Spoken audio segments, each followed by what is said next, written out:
Hi, everyone. I thought it might be helpful to reflect with you on the book of Job during these strange times. I'd like to do so from a variety of angles, but I'd like to begin with Job chapter 4. The reason I want to begin there is that I hope it doesn't happen, but human nature being what it is, I expect that a life as its theology is going to make a comeback in the coming months.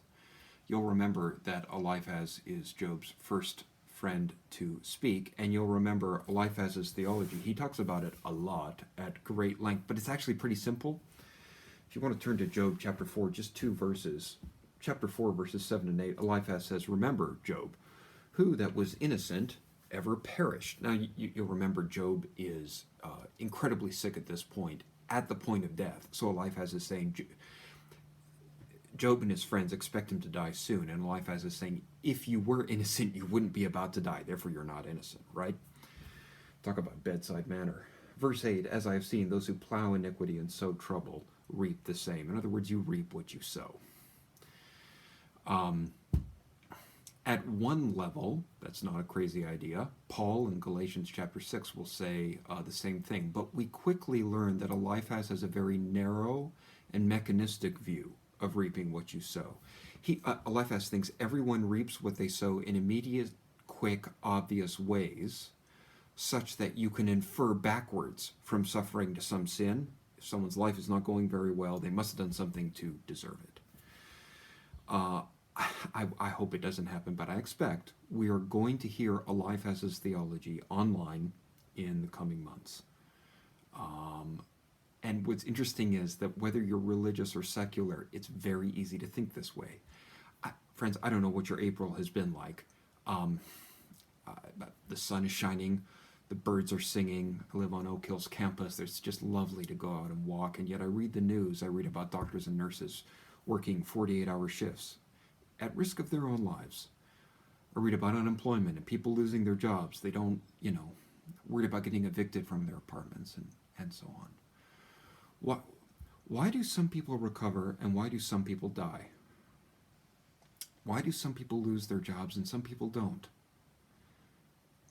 It's distressing to look at the world and to feel like it's random. And one of the ways, whether you're a Christian or not, whether you're religious or not, one of the ways that you can deal with that sense of distress is by blaming the victim. That's what Eliphaz does.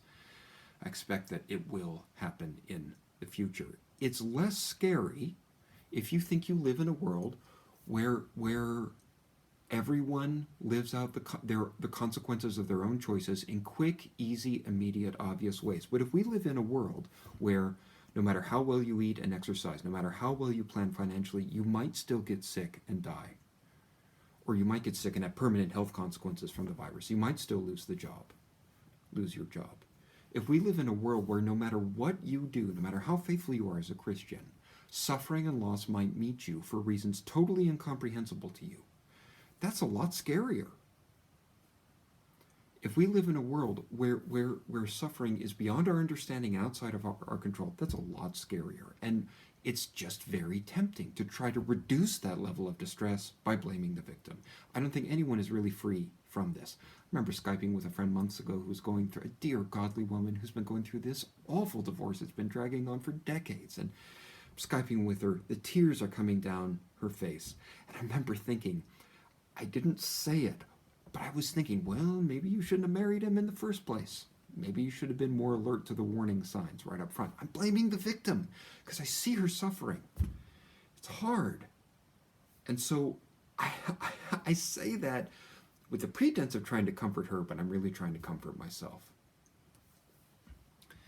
It is so tempting to lessen our sense of distress by saying, oh, someone died from the virus. Well, they weren't practicing social distancing. Somebody lost their job. Well, they must not have been planning ahead well enough, something like that.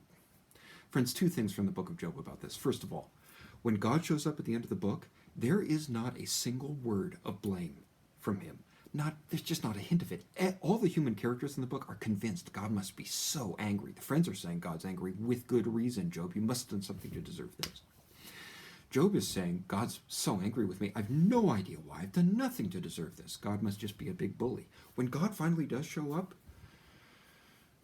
for reasons we're going to get into later, and in ways we'll talk about later, there's just not a single hint of blame. All the human characters in the book completely misunderstand God's heart. He is a much kinder, warmer, more loving, more sympathetic person than anyone thinks. Second, in the book of Job, God's world is not a moral chaos, and it is true to say that there's a pattern to how God guides each life, and it's true in a general broad way to say that you reap what you sow, but it's never quick, obvious, or easy, and God reserves the right to interrupt that pattern for reasons of his own that may be just inscrutable to us. Believe it or not, in the book of Job, it is true to say that you reap what you sow, and that if you follow God, it really is worth it in the end, in this life and the next. But one of the first lessons in wisdom from the book is that there is so little that we understand, and that we should get much more comfortable with just not understanding what's happening, and with refraining from making assumptions about people whose lives aren't going very well. It's uncomfortable to sit with people who are in pain and just sit with them. But the first lesson in wisdom from the book of Job is that we should be more willing to do so and just not know what's going on, just not understand what's going on, not rush to judgment. And it turns out that is incredibly relevant and helpful pastorally.